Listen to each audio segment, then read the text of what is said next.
A 16-year-old boy killed while waiting at his school bus stop.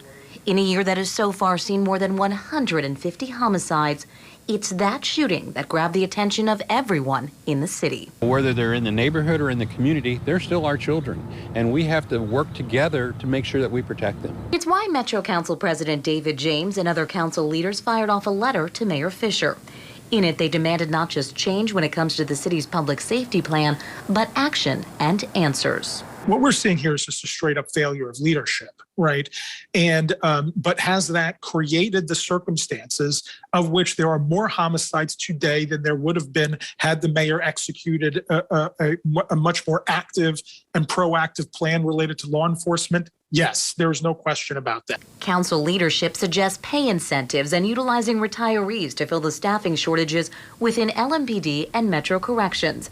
And with crimes like carjackings, police say are being fueled by teens, they're pleading with the mayor to reopen the conversation on juvenile justice, a system they describe as broken. But members of the Metro Council are also calling for transparency. In this year's budget and at the mayor's urging, they allocated nearly $20 million to anti-violence initiatives. But several months later, and they say they have yet to receive an update. We're not getting any information back about how those initiatives are going. What exactly are they doing? And if we're not getting them, that means that you as citizens aren't getting that information either. When we caught up with Mayor Greg Fisher, he said the violence in Louisville is not unique and insisted programs are in place to address it. There are so many different programs going on in the city, within the police department, Safe and Healthy Neighborhoods, JCPS, other community players as well.